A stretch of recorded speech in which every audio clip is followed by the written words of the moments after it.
What do you say, friends and fellow collectors? Andy Drifter here. I hope your Monday is treating you well, and welcome to this week's episode of Card Show Pickups. Starting off, I've got this auto from 2017 MVP Giancarlo Stanton, who currently sits at 402 career home runs. Let's chat about Stanton and the Hall of Fame. He's got 4 more years on his contract with the Yankees.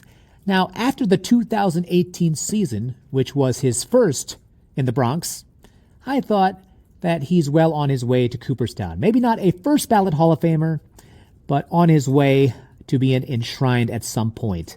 And after that year, he's been hit with injury after injury. Now, mind you, he had some injuries during his time with the Marlins, but it's gotten worse over recent years. Last year, he did have over 20 home runs, but he struggled to hit over the Mendoza line. He finished with a 190 or 191 batting average. All that being said, I think the door is still open for his chances of getting into Cooperstown, but he's got to do a few things. He's got to get to 500 career home runs. He has to have a dominant postseason run that results in a ring. When you think of the Yankees, you think of championships, of which he has none. The Yankees have not been to the big dance since 2009. So he's got to get at least 1 ring, perhaps 1 more top 10 MVP finish to go with the 2 that he already has. He was runner-up to the award in 2014, and he took home the trophy in 2017. That's when he hit 59 home runs. And 1 more accomplishment that he could do that would add some icing on the cake is to have 1 more 50 home run season. Only 1 player in Major League history has done that, 2 50 home run seasons with 2 different teams, and that is Mark McGwire. So if Stanton is able to check at least those first 2 boxes, I think he'll be well on his way to Cooperstown. Moving on to someone who's already in the Hall of Fame in his respective sport, you're looking at a 2020 Prism Basketball auto of Toni Kukoc, who hails from Croatia. He was a pivotal part of that second trio of championships that the Bulls won in the late 90s, former 6th Man of the Year, and currently he works as a special advisor to the Chicago Bulls, a very well-decorated player both in and outside of the United States. He's participated in many world tournaments, got medals of every color. I've always wanted to get a Toni Kukoc autograph. Every now and again he does pop up for a public signing, but I came across this for just $20. I thought that was more than a fair price for a Hall of Fame auto. So there it is. Autograph number 2, 3-time world champion, former 6th Man of the Year, and gold medalist, Toni Kukoc. So we covered an MVP and a Hall of Famer. Let's talk about a novelty act. When I saw this card, I had to do a double take. I could not believe that Leaf had signed cards of this guy here. You're looking at a 2023 Leaf Pop Century auto of Billy McFarland, the visionary behind Fire Festival, the greatest concert event that never was. Now, I'm pretty sure most people are familiar, at least vaguely familiar with what Fire Fest was. It made headline news, and when it happened, we all had a good laugh at the concert goers' expense. There are 2 very well-done documentaries about the disaster known as Fire Fest. One was on Netflix and one was on Hulu. I believe they both came out in either 2018 or 2019. The Hulu doc actually featured McFarland. They paid him $250,000 for his life rights, and he spoke extensively throughout the piece. And the more he talked, the more despicable he came across, at least to me. He is a pathological liar. He's one of these guys that has no talent or marketable skill. And I've come across people like this. But people like McFarland will say or do or think of outrageous ideas to give off the impression that they're smarter than what they really are. And I do think when he first had his vision of Fire Fest, his intentions were pure. He hired people that are experts in the concert space who tried to guide him.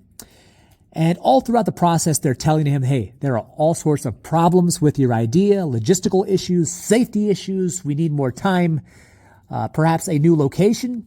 But he was not trying to hear it. Him and his band of idiots pressed forward. And what we saw was the end result. The concert goers showed up in school buses, and they were welcomed by FEMA tents and cheese sandwiches and stranded on the island, I think, upwards of 2 days. Now, I think once McFarland realized that this concert was not going to happen, he started pocketing as much money as he could. And shortly after, that's when the feds got involved, and he was charged with multiple counts of wire fraud. He was arrested and granted bail. Now, when you're on bail, that is the time to be on your absolute best behavior.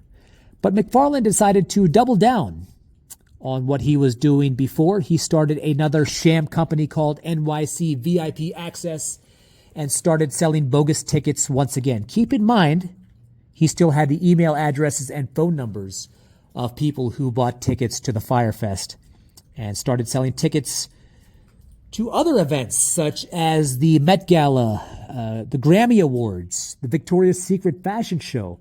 Keep in mind, those events, you can't buy tickets for them off of StubHub or SeatGeek.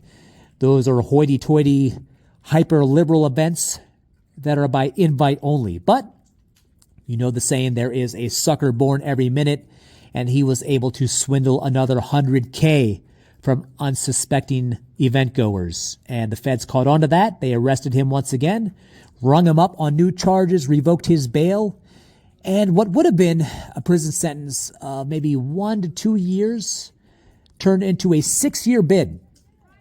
Now, he was released, I believe it was last year. He did some interviews, talked about his visions for the future. He says he has every intention of doing a legitimate Fyre Fest, a Fyre Fest 2. So unfortunately, I am sad to say we will hear from McFarland once again. Who knows? Maybe he will put on a Fyre Fest 2. I think history has shown, regardless of what a train wreck a person is, he'll be given a second chance. Somehow, this guy has garnered over 25,000 followers on Instagram. When and if Fyre Fest 2 does happen, maybe I can flip this card. I got it for $5, and maybe I'll be able to flip it for $6. Bargain bins, my friends, bargain bins. You are looking at a 2013 triple relic rookie card auto of wide receiver Robert Woods. Now, it's fair to say that Woods is past his prime now, but he was a Super Bowl champ. And in the 2018 and 2019 seasons, he was very much in the discussion as being a top 10 wide receiver, maybe top 15. And I scored this beauty for just $2. Now, last year, he caught passes for the Texans, had a touchdown, along with 400 yards in the air. I believe the Texans surprised many by making it past the first round of the playoffs. Well, actually making it into the playoffs, winning the division. So yeah, every now and again I do get lucky with bargain bins, and this is a great example of that. Robert Woods, triple patch, rookie card auto, that is numbered to $2.99. $2. Not bad at all. I can now say that I am a proud owner of a Tom Brady rookie card. Now, I realize this is not the most coveted of all the rookie cards that he has, but a rookie card nonetheless. This is from 2000 Pacific. He is featured here in his Michigan gear. What can I say about Brady that hasn't already been said? He is the GOAT. Now, I realize Patrick Mahomes may be in that discussion in a few years. He's already in the discussion as of now. But Brady is the man. I was thinking about getting this graded, but the more I look at it, especially the discoloration on the edges, the more I realize I should just keep this card as is. But yeah, that is the final card that I have for you. I'm going to thank you so much for taking the time to watch this video. I am approaching 1,900 subscribers, so that is a small milestone on my part. Thanks again for watching. Be sure to hit like and subscribe, and have yourselves a wonderful Monday and a fantastic week.